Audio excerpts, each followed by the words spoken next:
raconte.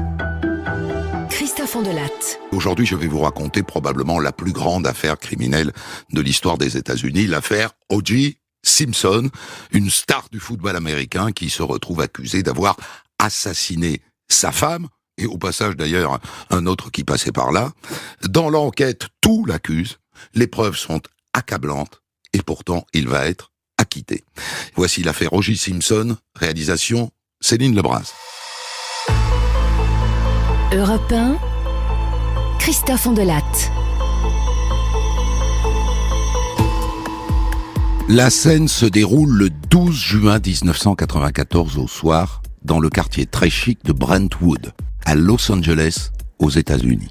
Et pour vous dire comme c'est chic, c'est là que vivent Schwarzenegger, Spielberg, Cindy Crawford et O.J. Simpson, le célèbre footballeur. Et là, bien sûr, on parle de football américain, larges épaules, grillage devant le visage et ballon ovale. Il est 22h25 et justement, devant chez Simpson, attend une limousine et un chauffeur, Alan Park. On lui a commandé une course pour l'aéroport. Et il est un peu intimidé parce qu'il est fan d'O.J. Simpson, le footballeur et aussi le comédien qu'on a vu dans La Tour Infernale. Il sort de sa voiture, il ajuste sa veste et il sonne à l'interphone. Rien. Il sonne à nouveau, toujours rien. Il sonne encore, pas de réponse. Alors il appelle son boss. « Allô, patron ? Je suis devant chez lui. J'ai sonné, ça ne répond pas. »« Mais si, O.J. est toujours en retard, ne vous inquiétez pas, c'est comme ça les stars. » C'est à ce moment-là qu'Alan Park entend un bruit et voit une ombre glisser dans la nuit et rentrer chez Simpson. Un grand, peut-être un noir, massif en tout cas. Du coup, il ressort, il sonne à nouveau, et là il entend une voix qui lui répond, une voix qu'il connaît bien. O.J. Simpson lui-même. « Oui, j'arrive. Je me suis endormi, désolé. » Et le voilà. Il arrive avec à la main un sac Gucci et un autre sac plus petit, noir. Dans la voiture, il bavarde. « Excusez-moi, monsieur Simpson, de vous demander ça, mais est-ce que je pourrais avoir un autographe ?» Et O.J. Simpson sourit et il accepte. Il est vraiment sympa, ce type. Pendant ce temps, à Brentwood, un chien hurle à la mort. On l'entend dans tout le quartier. Ce chien, un voisin le trouve devant le portail d'une grande villa. « Bah alors, Pépère, c'est toi qui fais tout ce boucan ? Mais qu'est-ce que t'as sur les pattes ?»« Du sang. La chienne a du sang sur les pattes. » Il remonte les traces rouges qu'elle a laissées sur le sol et à travers les grilles, il aperçoit 2 corps sur le perron. Il appelle la police et 2 minutes plus tard, les détectives débarquent, toutes sirènes hurlantes. Ils pénètrent dans la villa. C'est un massacre. Il y a du sang partout, partout, partout. Et sur le mur, des photos de la victime avec la star du football américain. Mon Dieu, mais c'est la femme d'O.J. Simpson. Nicole Brown, c'est elle. C'est elle qui gît sur le perron. Elle a reçu 60 coups de couteau et elle a été égorgée si profondément qu'elle est presque décapitée. Et près d'elle, il y a le corps d'un homme qui s'avérera être Ron Goldman, le serveur du restaurant Mezzaluna où Nicole et sa mère ont dîné ce soir. La mère avait oublié ses lunettes, il est venu les rapporter à Nicole et manifestement, il est tombé sur le tueur. Mais qui a pu commettre une horreur pareille ? C'est à ce moment-là que l'un des détectives aperçoit un gant de cuir, marron, tout près du corps. On dirait un gant de golf, il est couvert de sang. C'est la main droite, il cherche, il manque la gauche. Si on trouve l'autre gant, on a notre tueur, non ? C'est à ce moment-là, en regardant les photos sur le mur, que les détectives réalisent que le couple a 2 enfants et qu'ils sont là-haut, dans leur chambre, en train de dormir. Vous ne pensez pas qu'on devrait le prévenir ? Au fond, c'est à lui de s'occuper de ses enfants, non ? Il habite pas loin, je crois. À 5h du matin, 3 détectives arrivent donc chez O.J. Simpson. Il sonne, mais bien sûr, il ne répond pas puisqu'il est parti à Chicago. À l'arrière, ils aperçoivent le 4x4 du footballeur, une Ford Bronco blanche. « Venez voir ça !» C'est le détective Mark Fuhrman qui appelle. Il s'est approché de la voiture et il vient d'apercevoir une trace rouge sur la portière. On dirait du sang. Et du sang, il en voit aussi dans la voiture. Mon Dieu, peut-être qu'il a été agressé lui aussi. Il faut aller voir. Faut aller voir. Ils n'ont pas de mandat pour entrer dans la maison. Mais trop tard, le détective Mark Fuhrman est déjà en train d'escalader la clôture. Il sonne et quelqu'un lui ouvre. C'est un jeune acteur, Kato Kaelin, un beau gosse avec une chevelure de lion. Ça fait des mois que Simpson l'héberge chez lui. Il est complètement dans le coltard. Il a l'air d'avoir fumé la moitié d'un champ de marijuana. Oji ? Oh bah il est pas là, Oji. Ah bah il est parti cette nuit, en avion je crois. Pour Chicago, je crois. Et c'est juste après que dans le jardin d'O.J. Simpson, le détective Fuhrman tombe sur un gant de cuir marron, taché de sang. La main gauche, c'est la main gauche de l'autre gant, avec beaucoup de sang au niveau de l'index. Le lendemain matin, un détective parvient enfin à contacter O.J. Simpson. Il est à l'hôtel à Chicago. Allô ? Monsieur Simpson ? Oui, c'est moi. Monsieur Simpson, c'est la police de Los Angeles. J'ai une terrible nouvelle à vous annoncer, monsieur Simpson. Votre ex-femme, Nicole, elle est morte. Morte ? Oh mon Dieu ! Nicole est morte ? Mais qui l'a tuée ? Quand il raccroche, le détective a une sale impression. C'est bizarre ? Bah quoi ? Bah il n'a posé aucune question. Il n'a pas voulu savoir comment et quand et où ça s'était passé, rien. Et puis je lui ai dit qu'elle était morte et il a tout de suite pensé à un meurtre. Après, ça va très vite. Les analyses révèlent que le sang retrouvé sur le 4x4 d'O.J. Simpson est le même que celui qu'on retrouve partout dans la maison de Nicole Brown. Quant à la paire de gants, il y a dessus 3 traces ADN, l'ADN des 2 victimes et l'ADN d'O.J. Simpson. Et d'ailleurs, lors du premier interrogatoire d'O.J. Simpson à Chicago, les détectives relèvent qu'il a une petite coupure à l'index de la main gauche. Comment vous êtes-vous fait cette coupure, monsieur Simpson ? Oh, ça c'est rien. Je me suis coupé avec un verre quand j'ai appris la nouvelle. L'accusation est confiée à un procureur de haut niveau, Marcia Clark. N'essayez pas de le faire sourire, il ne sait pas ce que c'est. Au moment où débute cette enquête, il ne sait pas bien sûr qu'il va devenir le personnage central d'un procès qui va durer 11 mois, presque 1 an.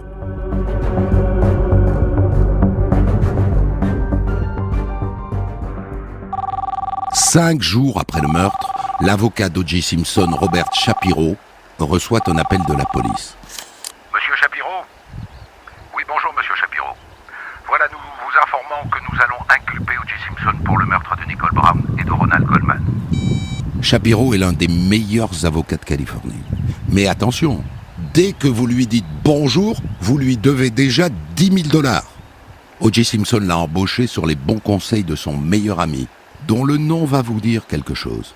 Robert Kardashian. C'est le père de Kim Kardashian, future héroïne de télé-réalité, qui, à l'époque, n'a que 14 ans. Robert Shapiro négocie avec la police. Inutile de venir arrêter M. Simpson devant les caméras.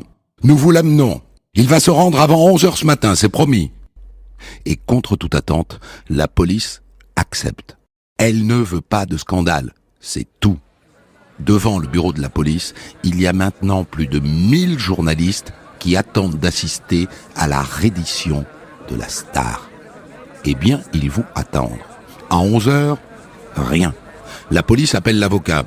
Oui, il va se rendre. Tu parles ? Il ne va pas se rendre.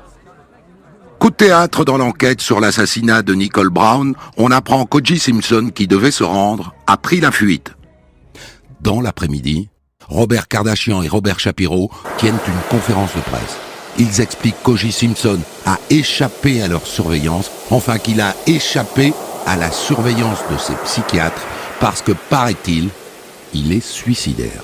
En direct live sur toutes les chaînes de télévision du pays, Robert Kardashian lit un petit mot laissé par O.J. Simpson. Everyone understand, I have nothing to do with Nicole's murder. Tout d'abord, je veux dire que je n'ai rien à voir avec le meurtre de Nicole.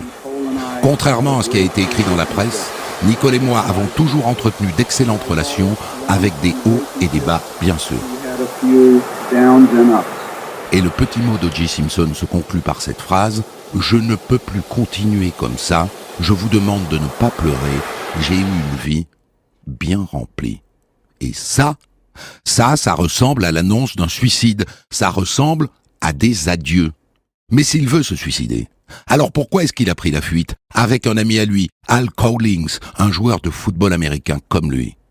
Le commandant David Gayson du LAPD, le Los Angeles Police Department, déclare aux journalistes « O.J. Simpson et Al Cowlings sont désormais considérés comme des fugitifs, et je vous le dis tout de suite, nous allons les retrouver. » Et à peine une demi-heure plus tard, « Commandant, on a tracé un appel depuis le téléphone mobile d'O.J. Simpson.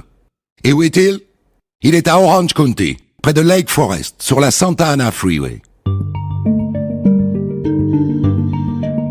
Lake Forest. Mais bien sûr, O.J. Simpson est allé se recueillir sur la tombe de son ex-femme, assassinée. Nicole Brown a été enterrée la veille. La police se met immédiatement en chasse. Et dans le même temps, elle reçoit des appels d'automobilistes qui roulent sur l'autoroute Santa Ana, qui ont reconnu O.J. Simpson au volant de son Ford 4x4. Le commandant est furax. Qui peut m'expliquer comment le suspect a pu récupérer sa voiture, celle où on l'a retrouvée avec toutes les traces de sang? Qui peut me l'expliquer? Pas la peine de vous énerver, commandant. Ça n'est pas sa voiture, c'est celle de son ami Cowlings qui a acheté la même par totale admiration. La police d'Orange County fonce sur l'autoroute. Dans le ciel, les hélicoptères des télévisions filment la course-poursuite et la police réussit à bloquer le 4x4. Main en l'air! Sortez immédiatement du véhicule! C'est Al Cowlings qui répond. Il hurle. N'approchez pas! Partez! Partez, sinon il va se tirer une balle dans la tête! Il est complètement suicidaire! Faites évacuer l'autoroute! La police est totalement prise au dépourvu. Qu'est-ce qu'on fait, sergent? Je ne sais pas. On va pas tirer sur O.J. Simpson sans un ordre direct. Et sûrement pas devant les télévisions. Et de fait, depuis le ciel, les hélicoptères des chaînes de télévision n'en ratent pas une miette. Alors le 4x4 repart et la police fait évacuer l'autoroute juste pour O.J. Simpson. Et à partir de ce moment-là, 9 hélicoptères vont filmer l'intégralité de la course-poursuite. Et à l'autre bout, chez eux et dans les cafés, les Américains sont collés à leur écran. NBC décide même d'interrompre sa retransmission de la finale de la Coupe de basket de la NBA. Vous me diffusez la course-poursuite sur les 3/4 de l'écran et vous me laissez une petite fenêtre pour le match. Cela dit, ça n'est pas tout à fait une course-poursuite, car à l'écran, on voit la Ford Bronco rouler tout doucement, avec 4 voitures de police qui la suivent, à 40 km/h. C'est la course-poursuite la plus lente de l'histoire américaine. Et ce qu'on apprendra plus tard, c'est qu'à ce moment-là, dans la voiture, O.J. Simpson est au téléphone avec la police qui essaye de le raisonner. À la manœuvre, il y a le détective Tom Lange de la brigade homicide du LAPD. « S'il vous plaît, O.J., jetez le pistolet, jetez-le par la fenêtre de la voiture. Vous faites peur à tout le monde. » Vous n'avez pas besoin d'avoir peur. Le flingue, c'est pour moi. Je cherche à blesser personne, je vous jure. Je sais que c'est pour vous, mais O.J., jetez-le par la fenêtre. Pensez à vos enfants. Je suis désolé. Vraiment, dites à ma famille que je suis désolé. Dites-le aussi à vos collègues. Je sais qu'on est vendredi, ils devraient être tous avec leur famille à cette heure-là. Cette course-poursuite va durer 2 heures, sur 75 km. Et c'est surréaliste. Plus le temps passe, et plus il y a de fans sur le bord de l'autoroute. Ils sont venus soutenir O.J., ils sont venus l'encourager. Ça fait 2 heures que la Ford Bronco dans laquelle O.J. Simpson menace de se suicider roule sur l'autoroute, avec toutes les caméras de télévision braquées sur elle. Mais ça y est, les négociations menées au téléphone par la police semblent avoir porté leurs fruits. O.J. accepte de se rendre, à condition de pouvoir rentrer chez lui et de pouvoir appeler sa famille et surtout sa mère. Et c'est surréaliste, la course-poursuite se transforme en escorte. Et quand O.J. arrive chez lui, il est attendu par son ami Robert Kardashian, qui le prend dans ses bras. Il appelle sa mère, ils se parlent longtemps, et Simpson est arrêté à l'abri des regards et des caméras. Dans sa voiture, on retrouve 8 000 $ en cash, des vêtements de rechange, un revolver Magnum chargé et une fausse moustache. Pour O.J. Simpson, ça part mal, très mal. La scène de crime le désigne comme l'assassin de son ex-femme et son comportement, son évasion, a aggravé son cas. À ce stade, personne ne peut envisager qu'il est innocent. Les premières preuves matérielles tangibles transmises à la justice sont des plus compromettantes pour O.J. Simpson. Il s'agit du résultat d'analyses génétiques effectuées sur des échantillons sanguins prélevés sur les lieux du crime autour de la maison de la femme d'O.J. Simpson. Dans la nuit du 12 juin dernier, l'assassin de Nicole Brown Simpson et de son ami Ronald Goldman a laissé des traces de son propre sang. Celles-ci ont été analysées par 2 méthodes différentes et les conclusions sont formelles. Il s'agit bien du sang d'O.J. Simpson. Pour l'instant, la défense et l'accusation s'affrontent dans le prétoire du tribunal de Los Angeles pour que le juge décide quelles seront les preuves admissibles pour le procès à venir. Les avocats d'O.J. Simpson vont contester ces premières expertises à la fois sur le plan de la procédure légale et de la validité des tests. Mais ceux-ci sont réputés fiables avec un seul risque d'erreur sur 1 million pour O.J. Simpson. La présomption d'innocence semble s'étioler. À défaut, son procès sera un des plus médiatisés de l'histoire. Il commencera le 19 septembre et sera retransmis en direct sur toutes les chaînes de télévision du pays. Le 22 juillet 1994, O.J. Simpson comparé devant la Cour supérieure de Californie. Va-t-il plaider coupable? A-t-il le choix? Monsieur Orenthal James Simpson, que plaidez-vous? Monsieur le juge, je plaide absolument et à 100% non coupable. Si O.J. Simpson peut se permettre de plaider non coupable alors que tout l'accuse, je rappelle qu'il y a son ADN mêlé à celui des 2 victimes sur un gant retrouvé chez lui, c'est qu'il a embauché la crème de la crème des avocats, sa Dream Team, comme il l'appellera. Et qu'aux États-Unis, ça change tout. Et c'est parti pour le cirque des grands procès américains. Le procès Simpson est le procès le plus médiatisé de l'histoire judiciaire américaine. Déjà, en juin dernier, 95 millions de téléspectateurs avaient suivi pendant 3 heures en direct l'interpellation de l'accusé lors d'une course-poursuite sur les autoroutes de Los Angeles. Depuis, le public est fasciné par ce fait divers et les médias en rajoutent. Un village de presse a surgi sous les fenêtres du tribunal où, à partir d'aujourd'hui, commence la sélection des jurés. Il faudra sans doute au moins 3 semaines pour trouver 12 hommes et femmes qui conviennent aux avocats comme aux procureurs. Ensuite, le procès pourrait durer 5 à 6 mois. Dans la salle d'audience, il n'y a que 29 places pour le public. Une seule caméra et un seul micro ont été autorisés. Mais la retransmission des images en direct par les télévisions est suspendue à la décision du juge Ito qui préside le tribunal. Celui-ci est furieux des indiscrétions souvent fausses qui sont relayées par la presse. Il a déjà interdit aux chaînes de retransmettre la sélection des jurés. Et si les fuites se multipliaient, il serait obligé d'isoler les jurés dans un hôtel sans télévision jusqu'à la fin du procès. Seul moyen d'assurer à O.J. Simpson un verdict équitable. Dans ce procès, la seule sélection des jurés va durer finalement beaucoup plus que 3 semaines. Tout simplement parce que la défense veut des hommes noirs, comme O.J. Simpson, alors que le procureur veut des femmes blanches, comme la victime Nicole Brown. Finalement, il y aura une majorité de femmes noires.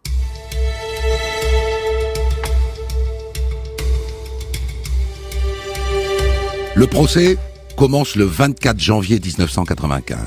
Il va durer, écoutez bien, 11 mois.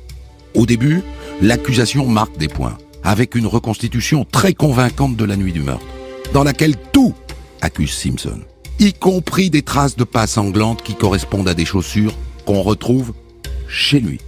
Et puis il y a la révélation que Simpson a battu sa femme pendant des années. La sœur de Nicole, Denise, vient raconter: je l'ai vu la jeter contre un mur, de toutes ses forces. En janvier 1989, il a même envoyé Nicole à l'hôpital. Et à l'époque, Nicole avait dit à la police: il va me tuer. Il va me tuer. Il s'en était sorti avec un suivi psychiatrique. Et ça a continué après le divorce. Il l'a suivie dans la rue, il est passé chez elle avec sa voiture, il l'a menacée. 2 ans plus tôt, elle a même appelé le numéro d'urgence, le 911, pour que la police vienne à son secours. L'enregistrement de l'appel a été conserver. 911 emergency Can you get 588. someone over here now to 325 Gretna Green? He's back. Please. Okay, what does he look He's like? O.J. Simpson. I think you know his record. On retrouve aussi dans le coffre-fort de Nicole Brown son journal intime, dans lequel elle a recensé tous les abus dont elle a été victime de la part d'O.J., y compris après le divorce, avec des photos de son visage tuméfié et même un testament. Tout cela mis bout à bout est accablant. Il ne peut pas s'en sortir. Eh bien, on va voir. Parce qu'on est aux États-Unis et avec un bon avocat, on s'en sort toujours. Nous sommes le 15 juin 1995. Et c'est une journée importante dans le procès parce qu'aujourd'hui, on va se pencher sur la preuve la plus accablante contre Simpson. Les gants de cuir marron, les gants de golf, dont on a retrouvé la main droite près du corps, dans la villa de Nicole Brown, la victime, et la main gauche chez O.J. Simpson, avec dessus son ADN mêlé à l'ADN des victimes. Cette paire de gants, c'est la pièce maîtresse de l'accusation. Et pour enfoncer définitivement le clou, le procureur annonce « Je demande à ce qu'O.J. Simpson essaye les gants retrouvés sur la scène de crime. » O.J. Simpson se lève, on lui demande d'enfiler la main gauche, il pousse, il tire encore, il fait non de la tête, il essaye encore en appuyant entre les doigts. Les gants sont trop petits pour lui.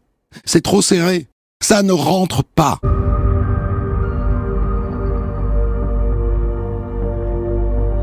En réalité, on découvrira plus tard que son avocat Robert Shapiro a essayé les gants en douce avant.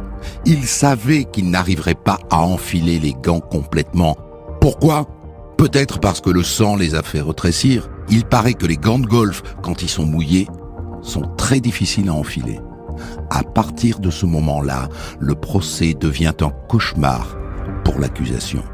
Car maintenant, c'est un autre avocat, Johnny Cochran, qui a été notamment l'avocat de Michael Jackson, qui passe à l'action. Et lui, son truc, c'est de jouer la fibre de l'injustice raciale. Toutes les preuves sont fausses. Elles ont été mises là par des officiers de police racistes qui voulaient mettre le meurtre sur le dos d'un noir américain célèbre. Le vrai meurtrier court toujours et nous allons le prouver. C'est alors qu'il sort des cassettes audio dans lesquelles on peut entendre Mark Fuhrman, le détective qui est intervenu le premier sur la scène de crime, proférer des propos racistes.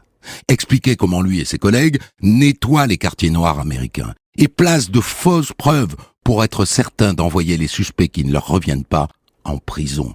Pire, Fuhrman aurait été surpris en train de dessiner des symboles du Ku Klux Klan sur une affiche de Martin Luther King. Et quand on l'interroge à la barre, Fuhrman ne se défend même pas. « Monsieur Fuhrman, avez-vous disséminé de fausses preuves sur les 2 scènes de crime ? » ?»« Monsieur le juge, j'invoque le droit de garder le silence. » Il en a le droit, mais ça donne l'impression qu'il a des choses à cacher. L'avocat Johnny Cochran enfonce le clou avec une plaidoirie mémorable, marquée par une phrase qui restera dans les annales.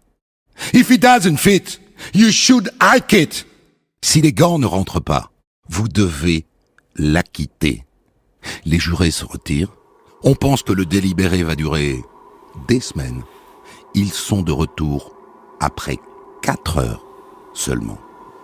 Nous, les jurés, déclarons le prévenu Orenthal James Simpson non coupable. Toute l'Amérique a suivi l'événement en direct. Au moment du verdict, le nombre des communications téléphoniques a chuté de 58%. Les réactions confirment la fracture qui était apparue tout au long du procès.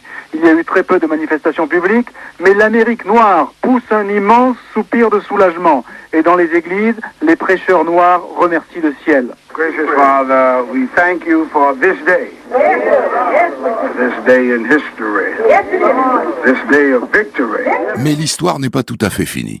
En Amérique, quand s'arrête le procès pénal, commence le procès civil, où on parle gros sous, indemnisation. Et là, c'est pas pareil. O.J. Simpson est ruiné, il n'a plus les moyens de se payer des avocats de star. Et ce procès, il le perd. Et il est condamné à payer 33 millions de dollars de dommages et intérêts aux 2 familles des victimes.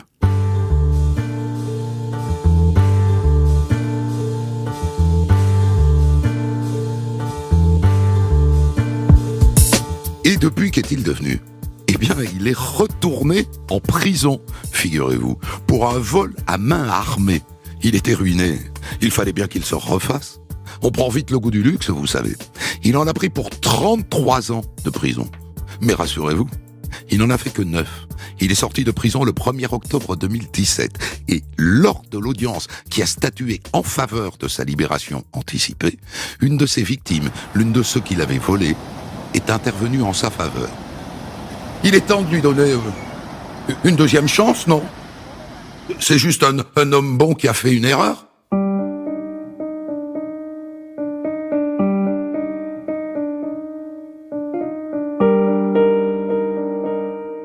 Quand on est un demi-dieu, c'est pour la vie. Ah, un dernier pour la route. Récemment, la maison d'O.J. Simpson a été détruite pour en construire une nouvelle. Et figurez-vous que l'un des ouvriers a déterré un couteau rouillé dans le jardin. L'arme du crime ? Peut-être.